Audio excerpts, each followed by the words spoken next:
Morning all of you. तो हम लोग वाटर एंड इलेक्ट्रोलाइट्स के बारे में पढ़ रहे थे एंड बेसिकली जितने भी टॉपिक्स थे about water balance and water function of water whatever तो वो हमने पढ़ लिया था। तो आज हम लोग अभी स्टार्ट करेंगे इलेक्ट्रोलाइट्स से।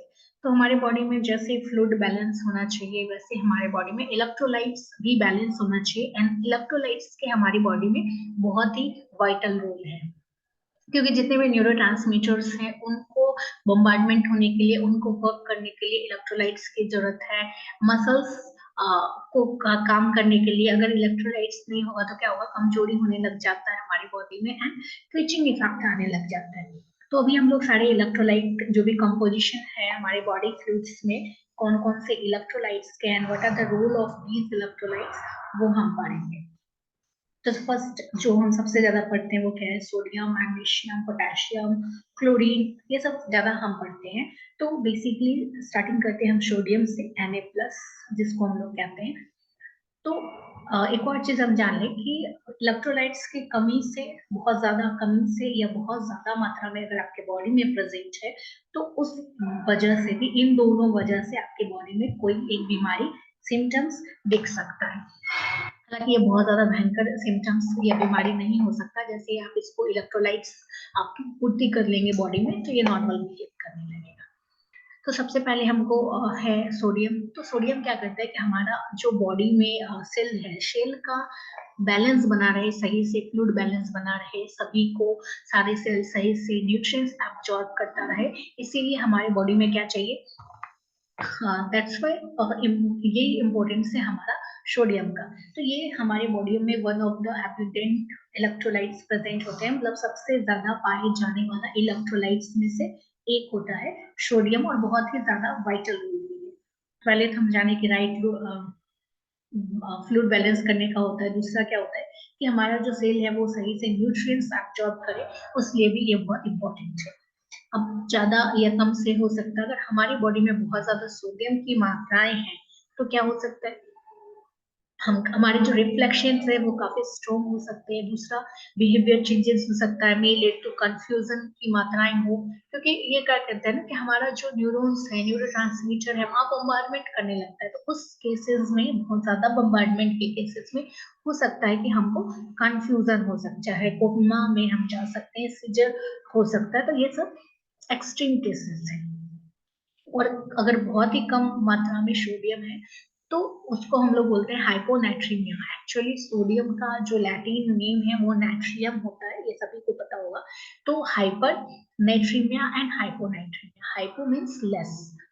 तो इसमें भी कंफ्यूजन हो सकता है। हमारे जो रिफ्लेक्सेस जो बहुत ज्यादा स्ट्रॉन्ग थे हाइपर नाइट्रीमिया के केसेस में अभी बहुत वीक हो सकते हैं, वोमिटिंग हो सकता है, सीजर हो सकता है, कोमा में हम जा सकते हैं।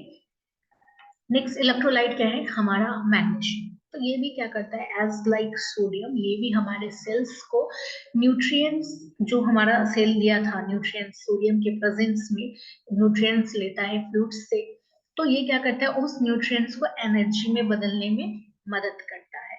तो और दूसरा क्या है कि हमारा जो मसल्स है या हमारा जो ब्रेन है वो मैग्नीशियम पे बहुत ज्यादा डिपेंड करता है, क्योंकि मसल्स एंड ब्रेन को बहुत ज्यादा मात्रा में एनर्जी चाहिए होता है, एनर्जी करेंसी एटीपी चाहिए होता है।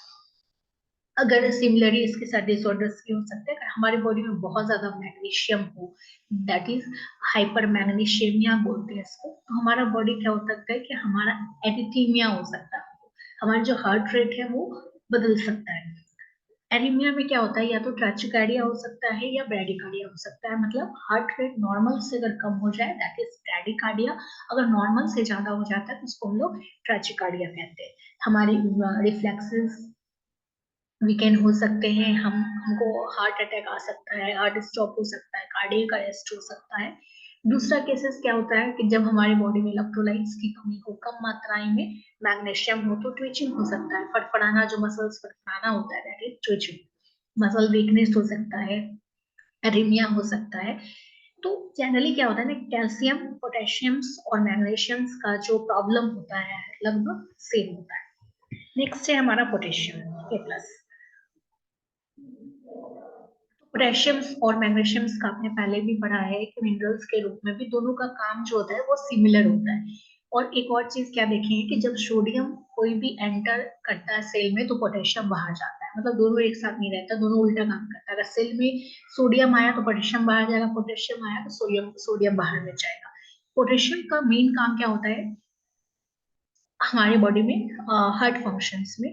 तो अगर बहुत कम है या बहुत ज्यादा है तो ये हमारा क्या करेगा, हमारे हार्ट के लिए काफी क्रिटिकल रहेगा और कुछ प्रॉब्लम क्रिएट कर सकता है। तो कैलेमिया, कैलेमियम बोलते हैं हम लोग पोटेशियम को, तो बहुत ज्यादा मात्रा में अगर है तो उसको हम लोग बोलते हैं हाइपर कैलेमिया। इसमें क्या हो सकता है, कंफ्यूजन हो सकता है, एरीमियाज हो सकता है, इरेगुलर हार्ट बीट। अगर हाइपोकैलेमिया है, जब हमारी बॉडी में पोटेशियम की मात्रा कम है तो मसल वीकनेस हो सकता है, क्रैम्पिंग हो सकता है, बहुत ज्यादा प्यास लग सकता है, यूरिनेशन बहुत ज्यादा हो सकता है। तो ये सब प्रॉब्लम हो सकता है। Next one is calcium. Calcium आप जानते हैं एज अ एलिमेंट या मिनरल्स के तौर पर ये हमारे strong bone and strong teeth के लिए बहुत ज्यादा चाहिए होता है। दूसरा क्या करता है कि हमारे नर्व्स में कोई भी सिग्नल को ट्रांसमिट करना हो, हमारे हार्ट बीट को नॉर्मल रहना हो, एरिथमिया का केस नहीं हो, तो उस केसेस के लिए कैल्शियम बहुत ज्यादा जरूरी है हमारी बॉडी में। सिमिलरली हाइपर कैल्सीमिया हो गया, अगर हमारे ब्लड में बहुत ज्यादा कैल्शियम प्रेजेंट है, हमारे फ्लूइड में बहुत ज्यादा कैल्शियम प्रेजेंट है, तो क्या हो सकता है, सभी में अलग अलग चीज हो सकता है। जैसे ब्रेन में हेडेक हो सकता है, हेपेटिक कंफ्यूजन हो सकता है, कॉन्स्टिपेशन हो सकता है, वॉमिटिंग हो सकता है, किडनी स्टोन हो सकता है, लाइक दैट। वैसे ही अगर बहुत कम कैल्शियम प्रेजेंट है तो कंफ्यूजन हो सकता है, बिहेवियर चेंज हो सकता है, हमारा मूड स्विंग हो सकता है, मसल्स में क्या होता है कि मसल कंट्रोल खत्म हो जाता है, क्योंकि मसल कॉन्ट्रैक्शंस का काउंट से कैल्शियम भी रहता है, कैल्शियम बहुत जरूरी है मसल कॉन्ट्रैक्शंस के लिए। तो वो काम रुक जाता है, स्पाज्म होने लग जाता है, थ्रॉट मसल में स्पाज्म होने लग जाएगा, तो कुछ भी खाने पीने या बोलने में काफी तकलीफ होने लग जाएगा। नेक्स्ट वन है क्लोराइड। क्लोराइड क्या है कि सोडियम के बाद सबसे ज्यादा एब्यूंडेंट आयंस होता है, ये भी हमारे इंटरनल एक्सटर्नल फ्लूइड बैलेंस को बनाने में मेंटेन करता है। दूसरा क्या करता है कि हमारा जो पीएच है, बॉडी का जो नेचुरल पीएच है, न्यूट्रल पीएच, उसको मेंटेन करने में ये खासा अहम रोल निभाता है। उसके बाद क्या है, क्लोराइड अगर बहुत ज्यादा मात्रा में आपके बॉडी में हो गया, दैट इज हाइपर क्लोरेमिया, तो हमारा बॉडी में एसिडिक in नेचर हो जाएगा, क्योंकि पीएच लेवल मेंटेन करता है। तो अगर बहुत ज्यादा क्लोरीन हो गया तो क्या होगा कि एसिडोसिस हो जाता है, हमारी बॉडी में जो एसिडिटी है वो काफी ज्यादा ब्लड में बढ़ जाता है।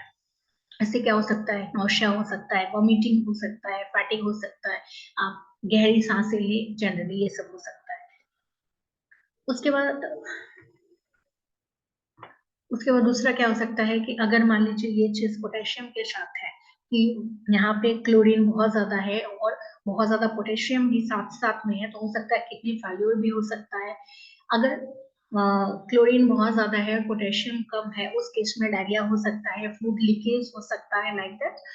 अगर हाइपोक्लोरेमिया है, अगर हमारे बॉडी में क्लोरीन की मात्रा बहुत कम हो गई है, तो जैसे उसके वाइस वर्सा होगा, जैसे बहुत ज्यादा मात्रा में रहने से एसिडोसिस हो सकता है, वैसे ही हमारे बॉडी में एल्कोलोसिस हो सकता है, मतलब एल्कलिनिटी बढ़ सकता है, हमारे बॉडी का जो पीएच है वो बढ़ सकता है।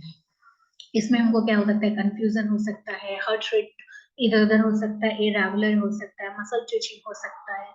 नेक्स्ट जो आयन है वो है हमारा फॉस्फेट, मतलब फॉस्फोरस बेस मॉलिक्यूल फॉस्फेट बनता है वहीं से।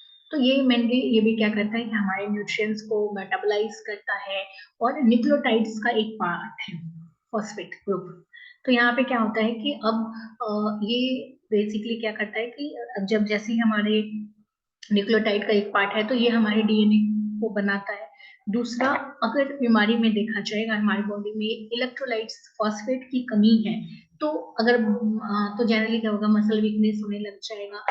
बहुत अगर कमी है तो ये सिम्टम्स बार बार आने लग जाएगा, किडनी डैमेज कर सकता है, सीजर्स हो सकता है, हमारे हार्ट रेट जो है वो कम हो सकते हैं, ब्रेडिकार्डिया हो सकता है, और मसल वीकनेस हो सकता है। यही अगर बहुत ज्यादा मात्रा में हो, अगर फॉस्फेट बहुत तेजी के साथ हो, बहुत ज्यादा हो, तो जनरली क्या करता है कि बॉडी फॉस्फेट कम अगर होता है तो उसको सब्स्टिट्यूट करने के लिए कैल्शियम को लेता है, कैल्शियम को लेके उसको सब्स्टिट्यूट करने का कोशिश करता है। मतलब आपके बॉडी में अगर फॉस्फोरस कम है तो पहले क्या करेगा कि कैल्शियम लेके उसको पूर्ति करने का कोशिश करेगा। अगर फिर भी नहीं होता है तो क्या होता है कि इचिंग होने लगता है, बॉडी इचिंग होने लग जाएगा और भी इरेगुलर्स, हार्ट रेट सब होने लग जाता है। नेक्स्ट है बाइकार्बोनेट।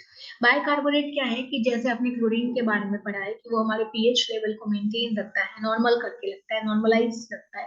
सेम चीज बाइकार्बोनेट आयन भी तो यही सेम काम करता है। तो आपने रेस्पिरेटरी के वक्त एक चीज पढ़ा होगा कि जैसे हम जो भी सांस लेते हैं, सांस आउट करते हैं, तो हमारा जो कुछ चीज जो है बाइकार्बोनेट आयंस के रूप में बदल जाता है, सेम चीज, और वही हमारे पीएच को मेंटेन करता है। सारा CO2 के फॉर्म में बाहर नहीं निकलता। तो अब क्या होगा कि जैसे ही हमारी बॉडी में bicarbonate ion bicarbonate ion basically basic in nature होता है, तो वैसे ही अगर बाइकार्बोनेट आयन बहुत कम हो गया हमारी बॉडी में तो एसिडोसिस होने लग जाएगा, हमारा ब्लड काफी एसिडिक इन नेचर हो जाएगा, तो वॉमिटिंग हो सकता है, नोशिया हो सकता है, बहुत जोर जोर सांस लेने लग सकते हैं। इसके जस्ट विपरीत में क्या होगा, एल्कोलिस अल्कलाइन इन नेचर होता है, तो एल्कोलोसिस हो सकता है अगर बाइकार्बोनेट आयन हमारी बॉडी में बहुत ज्यादा है तो इस केसेस में हमको कंफ्यूजन हो सकता है, मसल ट्विचिंग हो सकता है। अब यहाँ पे एक है कि हाँ आपके में है कि हमारा इलेक्ट्रोलाइट बैलेंस कैसे होगा, तो यहाँ पे एक चार्ट दिया है कि कितना प्रेजेंट होना चाहिए हमारे बॉडी में, लाइक सोडियम, तो मिली इक्विवेलेंट पर लीटर ऑफ व्हाट, हमारा जो बॉडी फ्लूइड है उसमें हमारा 136 से 144 मिलीलीटर मिली इक्विवेलेंट पर लीटर प्रेजेंट होना चाहिए। अगर मिली मोल में अगर हम लेते हैं तो 136/144 मिलीमोल पर लीटर प्रेजेंट होना चाहिए। तो वैसे ही सारा यहाँ पे दिया गया है, ये एक चार्ट है जो आपको याद करना पड़ेगा कि कितना हमारे बॉडी में इलेक्ट्रोलाइट प्रेजेंट होना चाहिए।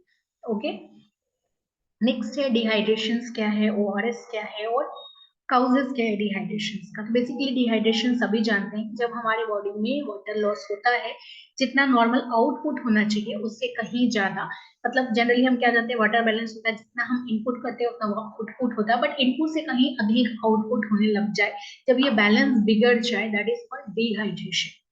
अब ये डिहाइड्रेशन बेसिकली क्या है कि 3 टाइप के होते हैं, hypotonic dehydration, hypertonic and isotonic. तो हाइपोटोनिक में क्या होता है कि बेसिकली इलेक्ट्रोलाइट्स के लॉस होते हैं, बेसिकली सोडियम के। तो अब यहाँ पे क्या होता है कि हमारा जो प्लाज्मा ऑस्मोलरिटी है वो डिक्रीज हो जाता है। दूसरा हाइपरटोनिक जैसे इसके अपोजिट में क्या है कि यहाँ इलेक्ट्रोलाइट लॉस नहीं होके वाटर का लॉस होता है। अब यहाँ पे क्या होगा, वहां पे जो डिक्रीज हुआ जो ऑस्मोलरिटी है वो डिक्रीज हुआ, अब ये यहाँ पे इंक्रीज हो जाता है। आइसोटोनिक में क्या होता है कि दोनों एक साथ होता है, वाटर भी लॉस होगा, इलेक्ट्रोलाइट भी लॉस होगा। तो बेसिकली जो इंसानों में होता है तो वो हमारा काइंड ऑफ आइसोटोनिक डिहाइड्रेशन भी ही होता है, इसमें इलेक्ट्रोलाइट भी जाता है और हमारा वाटर भी होता है। जैसे ही इलेक्ट्रोलाइट्स हम जानते हैं कि हमारे बम्बार्डमेंट के लिए चाहिए वाटर, तो ये क्या होता है कि हमारा जो न्यूरोलॉजिकल है वो काफी डिस्टर्बेंस होने लग जाता है, हम कंफ्यूजन की स्थिति में आने लग जाते हैं, सीजर्स आ सकता है या और भी कुछ हो सकता है। तो यहाँ पे कुछ सिम्टम्स हैं। तो फर्स्टली जैसे ही बॉडी में डिहाइड्रेशन होगा तो सेंसरी नर्व के द्वारा हमको थर्स्ट फील होने लग जाएगा, ऑब्वियस, ड्राई माउथ होने लग जाएगा, टायर्ड होने लग जाएंगे हम, इलेक्ट्रोलाइट्स की कमी होने लग जाएगा, तो जहां जहाँ पे पानी की जरूरत होगी वहां पे पानी नहीं मिलेगा, स्वेटिंग नहीं होगा, हमारा आंख में पानी नहीं रहेगा, टीयर्स नहीं रहेगा, जो यूरिनेशन है वो कम हो जाएगा, नौशा वोमिटिंग ये सब होने लग जाएगा। अब इसका ट्रीटमेंट कैसे करेंगे, अगर इलेक्ट्रोलाइट का कमी हुआ है तो इलेक्ट्रोलाइट को बैलेंस करेंगे, फ्लूइड का कमी हुआ है तो फ्लूइड को बैलेंस करेंगे, तो डेक्सट्रोज लाइन चढ़ा सकते हैं, आईवी एडमिनिस्ट्रेशन दे सकते हैं, या बहुत सारा पानी पिए ओरल ड्रिंक्स के रूप में।